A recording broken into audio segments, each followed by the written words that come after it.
talking about perfect squares factorization.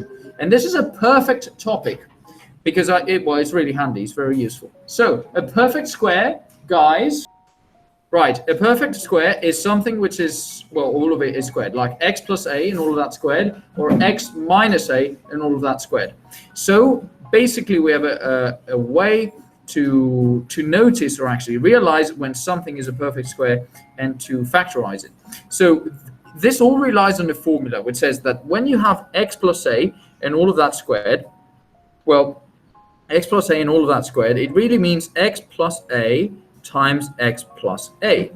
So when you expand it, basically this sort of thing happens. You need to do x times x and then x times a, which gives you x squared plus ax, because x times a is the same thing as ax.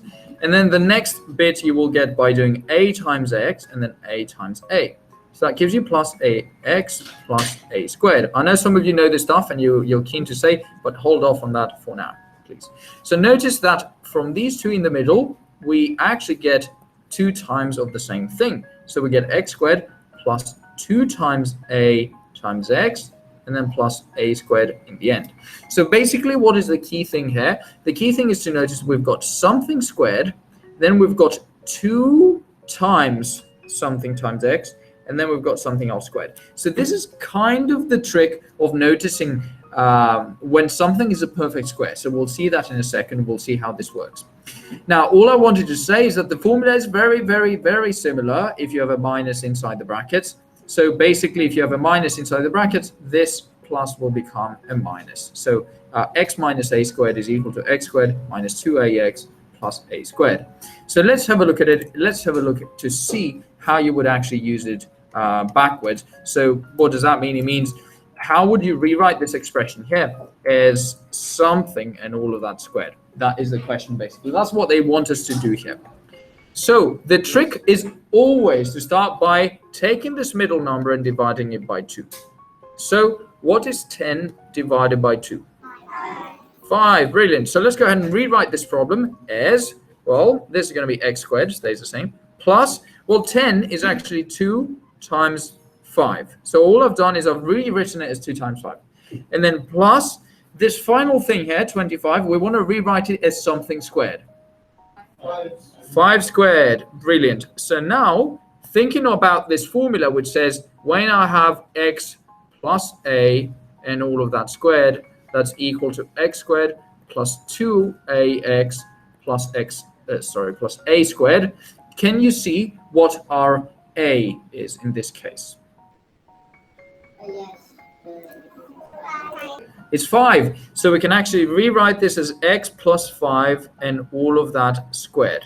So this would be our final answer here. So let me just rewrite it clearly. This would just be x plus 5 and all of that squared. You could easily double check if this is correct or not by writing x plus 5 times x plus 5 and redo it. We'll do a bit more. We'll do a bit more and it will make sense in a second. Just give me a second.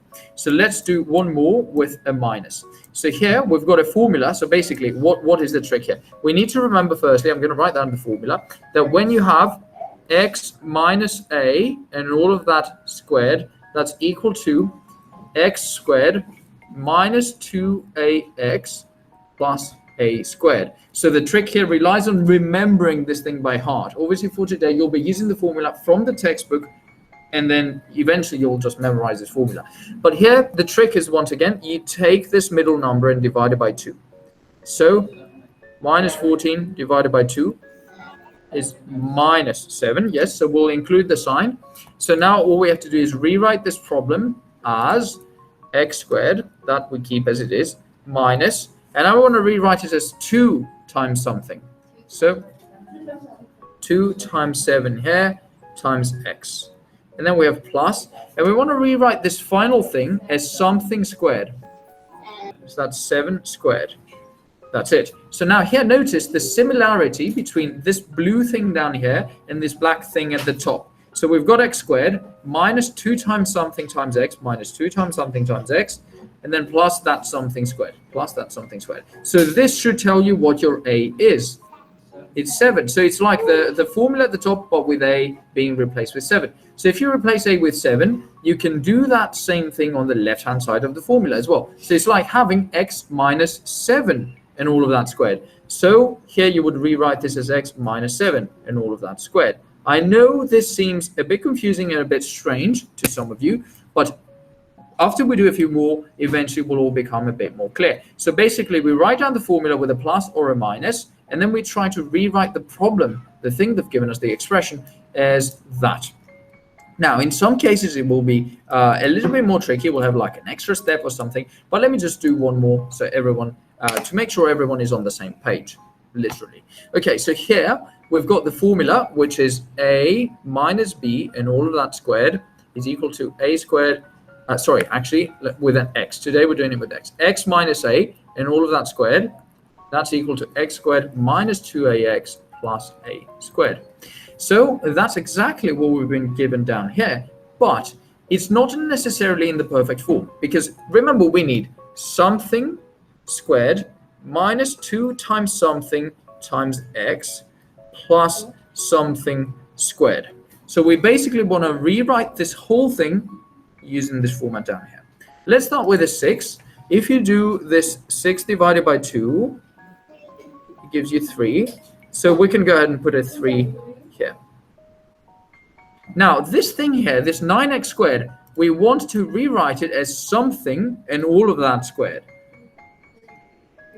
3x. Exactly. So how did we notice that? Well, we thought that 3 squared is equal to 9. So that's how we got this bit.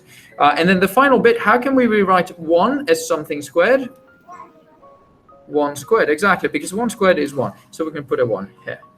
So now, can you see from this row down here and the top row up here, can we see what, how we will need to adapt the formula, how we could rewrite this thing that we've got using that formula at the top? If I were to generalize, let me just generalize this formula and say when you have capital A minus capital B and all of that squared, that's equal to a squared minus 2 times a times b plus this formula we've seen before actually, plus b squared. So can we see what capital A is and what capital B is?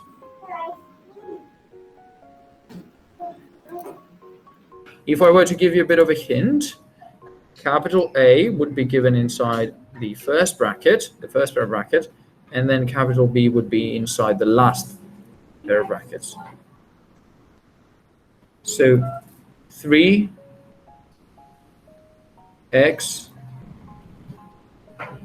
minus 1 and all of that squared. Now, I appreciate this will be a little bit tricky to start with. It will take some time, but this is an example for the harder kinds of questions. So let me just do one more so that people can actually, perhaps it will make better sense if we can just follow this approach. Notice how here, everything is minus. So if this ever happens, you should do this thing first before anything else. Minus, and then open the brackets and just change all the signs to a plus, because we want to get rid of that minus. We can't deal with minuses very well. So you change everything to a plus. So you get 8x squared, and then plus 24x, and then plus 18. Now this really, really helps. Also, this 8 and the 24 and the 18. Notice we actually have a common factor between these three. Sorry, which one? So between 8 and 24 and 18, 2. I think 2. I think 2 is the best we can do, yes? Right, so let's bring that 2 out as well. So we've got minus 2 brackets 4x squared plus 12x plus 9. Okay, so let's rewrite this problem at the top so we get a bit more space. So actually we have this problem now. The problem has been rewritten as minus 2 brackets 4x squared. So let me just write that down. 4x squared plus 12x plus 9. Okay, so now we really need to think long and hard about the thing we've got inside the brackets. So remember that formula I was writing down previously. I'm going to generalize it, and I'm going to say when you have a plus b and all of that squared, that should give you a squared plus 2ab plus b squared. So we want to rewrite the thing inside the brackets like the blue thing here on the right. So let's process it. The trick was to usually start from the middle bit. So from that 12. So if we take that 12 and divide it by 2, you get 6. Okay, so let's rewrite that middle bit as, so I'm not going to touch the rest of it just yet. I'm just going to rewrite the middle bit as plus 2 times 6 times x. Okay, so that's what we've got so far. Now let's change that last one. Can we rewrite the last one, the 9, as something squared? So 3 squared, because 3 squared is equal to 9. So we can rewrite it as 3 squared. Okay, we are getting a bit closer now. And the first thing, can we rewrite the 4x squared as something and all of that squared? 2x, so 2x and all of that squared. Brilliant. So let me just put those in brackets just to emphasize. Great. So here now, can we see what our A is going to be and what our B is going to be?